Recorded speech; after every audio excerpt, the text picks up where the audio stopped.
Spyro, the brave and adventurous dragon, had always been known for his courage and tenacity. However, today was different. He was caught in a situation where courage was not enough. He needed cunning. He found himself in the lair of Nasty Nork, a notorious dragon hunter. Spyro knew he couldn't win in a head-on fight, so he did the only thing he could. He played dead. "Play you, I'm dead," Spyro moaned dramatically, collapsing onto the ground.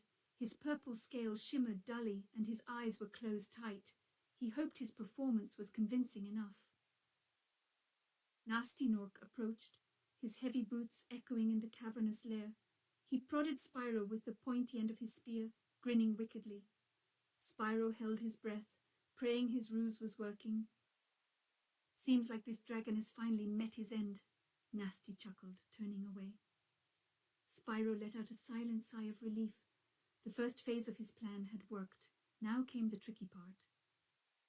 Slowly, Spyro opened his eyes and scanned the lair. His heart pounded as he spotted what he was looking for, the key to the cage where his friends were held captive. He waited until Nasty was far enough away, then he began to move inch by inch. Every movement was slow, calculated, and painfully silent. After what felt like an eternity, Spyro reached the key. His heart pounded as he carefully lifted it with his tail, trying not to make a sound. But just as he was about to turn back, he knocked over a pile of gold coins. The loud clatter echoed through the lair, and Spyro froze. Nasty turned around, his eyes narrowing. "I thought you were dead!" he growled, striding towards Spyro. There was no time for subtlety now. Spyro took off, key and tail. "I'm sorry, I'm dying," Spyro shouted over his shoulder, adding a dramatic cough for good measure. But Nasty wasn't buying it. He let out a roar and charged. Spyro raced across the lair, dodging Nasty's attacks. He reached the cage and quickly unlocked it. His friends poured out, cheering and thanking him. But their celebration was cut short as Nasty reached them. Spyro stood protectively in front of his friends, ready to fight if necessary.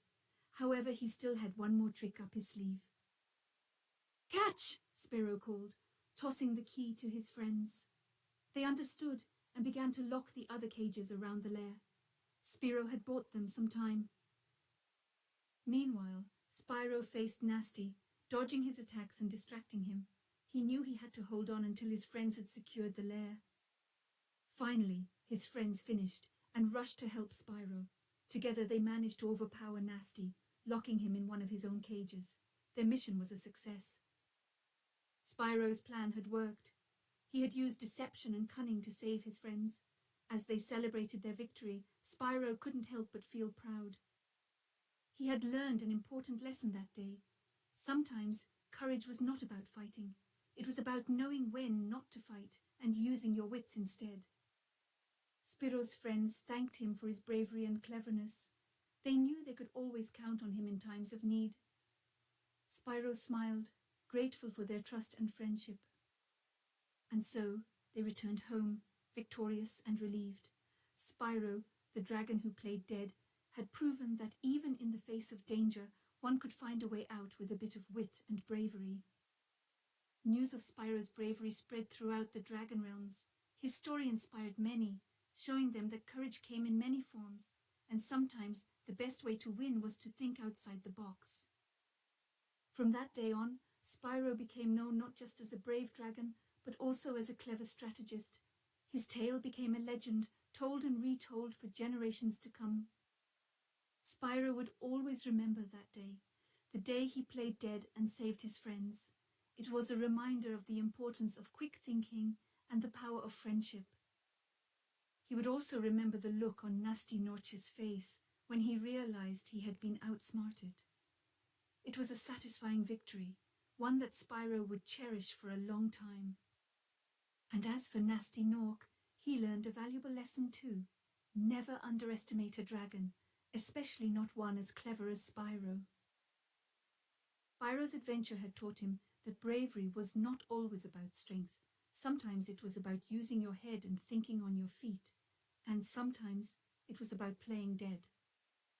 In the end, Spyro's bravery and intelligence saved the day. His friends were safe, and Nasty Nork was defeated.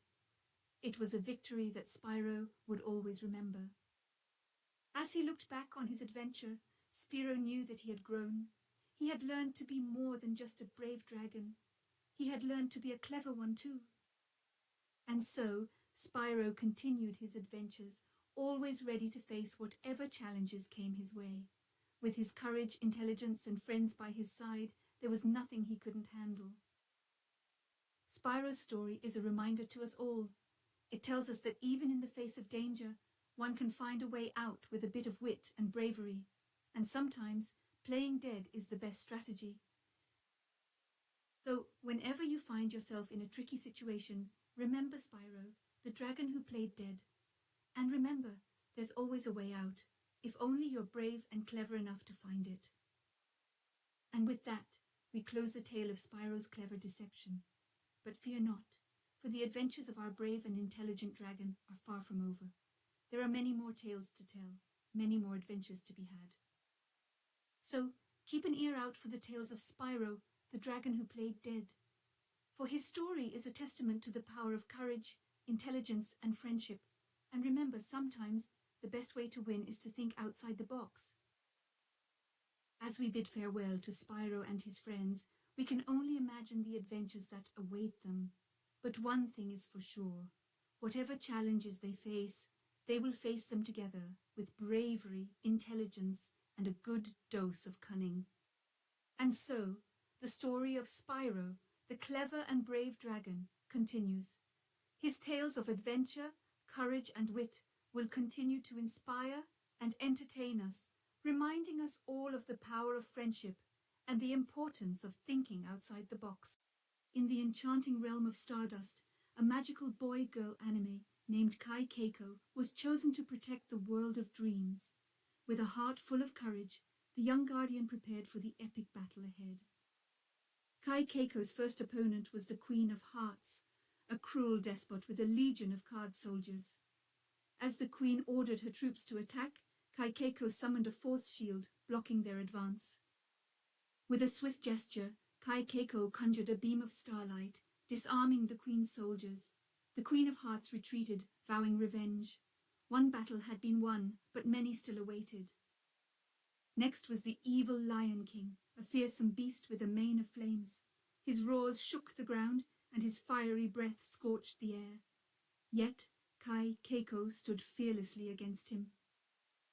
Kai Keiko summoned a rain of stardust, dousing the Lion King's flames. Enraged yet powerless, the Lion King admitted defeat, his pride wounded. Victory was theirs, but the battle was far from over. The benevolent sea witch emerged from the depths, her tentacles lashing out menacingly. She tried to ensnare Kai Keiko, but the young guardian was too swift for her. With a wave of the magical amulet, Kai Keiko summoned a whirlpool, trapping the sea witch. With her power restrained, the sea witch was forced to retreat back into the ocean's depths. Next came the evil vizier, a master of dark magic. He summoned shadowy minions and launched them at Kai Keiko. The young guardian countered with a radiant blast. The light dispelled the shadows, forcing the evil vizier to retreat. Kai Keiko's strength and determination were proving to be more powerful than the dark forces. Yet, the most formidable foes were still to come. The evil queen appeared, her cold gaze filled with malice. She summoned a blizzard, seeking to freeze Kai Keiko, but the young guardian stood firm, summoning a shield of warmth. The blizzard was held at bay, and the evil queen was forced to retreat. Kai Keiko's resolve remained unbroken. The young guardian knew that the hardest challenges still awaited. The god of the dead arrived next, a terrifying figure shrouded in darkness. He sought to engulf Kai Keiko in despair, but the young guardian refused to succumb. With the power of hope, Kai Keiko dispelled the god of the dead's darkness. The god of the dead was forced to retreat, leaving Kai Keiko victorious yet again. The final foe was the Thorn Fairy, a creature of spite and thorns. She launched a flurry of sharp thorns at Kai Keiko, who skillfully dodged and retaliated with a blast of light. The Thorn Fairy was defeated, and with her defeat, all the adversaries had been vanquished. Kai Keiko stood victorious, having protected the world of dreams from the forces of despair. Exhausted but elated, Kai Keiko returned to Stardust. The residents cheered and hailed the young guardian as the protector of dreams, their joy echoing through the realm. Kai Keiko's journey had been fraught with danger, but the young guardian had emerged victorious. The world of dreams was safe once again, thanks to the bravery and determination of Kai Keiko. The adversaries had been vanquished, but Kai Keiko knew they would return. The young guardian vowed to continue to protect the world of dreams, no matter what threats may come. As Kai Keiko looked out over the peaceful realm of Stardust, the young guardian felt a sense of pride. The battle of dreams had been won, and the world was safe for now. Kai Keiko knew the battle would resume someday, but for now, the young guardian would rest, recharge, and prepare for the next fight. After all, the protector of dreams was always ready. The tale of Kai Keiko, the protector of dreams, would be told throughout the realm of Stardust. Young and old would speak of the courage and determination of the young guardian. Kai Keiko's story served as a beacon of hope for all who heard it. The young guardian's brave deeds were a testament to the power of dreams and the strength of the human spirit. As the sun set over Stardust, Kai Keiko looked out over the peaceful realm. The young guardian knew that as long as dreams existed, there would always be hope. And so, Kai Keiko continued to protect the world of dreams, always ready to face the forces of despair. The young guardian was a beacon of hope, a protector of dreams, and a true hero. The tale of the Battle of Dreams was a story of courage, hope, and determination. It was a testament to the power of dreams and the strength of those who dared to protect them. In the world of Battle for BFDI, Teardrop, a silent teardrop-shaped contestant, found herself in a new challenge. A comic book creators competition had been announced, and she decided to participate. With a blank canvas before her, Teardrop began to brainstorm. She decided to create characters based on a hand and a remote control, as they were unique and could lead to interesting adventures. The comic's first panel displayed a large animated hand and a small remote control. The hand had a friendly grin, while the remote control had a serious, focused expression. Teardrop painted a colourful world around them, filled with unusual landscapes and peculiar creatures. She made the hand and the remote the best of friends, beginning their journey together. Their first adventure led them to a mountain of discarded electronics. The remote, with its technological understanding, guided the hand through the treacherous paths. They found a lost, scared calculator among the rubble. The hand, with its comforting touch, reassured the calculator, and they decided to help it find its home. The next adventure took them to a mystical forest of pencil trees. Here they encountered a mischievous eraser who tried to wipe out their tracks. Despite the eraser's tricks, the remote used its infrared signal to find their way. They managed to outsmart the eraser and continue their journey. They reached a sea of ink where a boat made of paper clips waited. With the hand paddling and the remote guiding, they crossed the vast inky sea. On the other side, they found the calculator's home, a city of numbers. The hand and the remote returned the calculator, and the city celebrated their bravery. Teardrop continued to create more adventures for the hand and the remote. They explored deserts of dust, climbed mountains of books, and even visited the moon. Each adventure strengthened their bond and taught them new lessons. The hand learned about technology from the remote, while the remote learned about empathy from the hand. Teardrop's comic book was filled with humour, heart, and thrilling adventures. She poured her creativity and imagination onto the pages, making the characters come alive. The day of the competition arrived. Teardrop submitted her comic and waited anxiously. The judges admired her work, intrigued by the adventures of the hand and the remote. After a long wait, the results were announced. Teardrop's comic book had won the competition. Her creativity and originality had impressed the judges. Her friends from BFDI congratulated her. Teardrop, though silent, expressed her joy through her sparkling eyes. It was a memorable day for her. The comic became popular among the BFDI contestants. They loved the hand and the remote's adventures. Some even asked Teardrop to create more comic books. Encouraged by the response, Teardrop decided to continue her comic series. She had many more adventures in mind for the hand and the remote. And so, Teardrop became a beloved comic book creator in the BFDI world. Her silent nature didn't hinder her creativity, but made her stories more powerful and imaginative. Every now and then, she would sit down with a blank canvas and create a new adventure for the hand and the remote. Their story was far from over. It taught the BFDI contestants and readers that friendship and understanding can turn even the most ordinary things into extraordinary adventures. With each new comic, Teardrop explored new themes and lessons. Her characters faced challenges, solved problems, and grew stronger with each adventure. Hand and Remote became iconic characters. Their adventures were not just entertaining, but also thought-provoking, teaching the readers valuable lessons.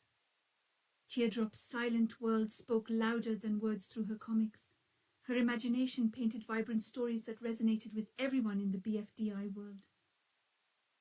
The tale of Teardrop, the hand, and the remote became a classic in the BFDI universe, a story of friendship, adventure, and the power of creativity. "Itachi, you're an enigma," said Dumbledore one day, gazing thoughtfully at the Uchiha. "Your skills are beyond what any wizard or witch has ever seen. How did you become so powerful?" Itachi looked at Dumbledore, his onyx eyes softening. "It's because of someone from my past," he began. "Her love, her dreams. I wanted them to become reality. A world without war, filled with flowers."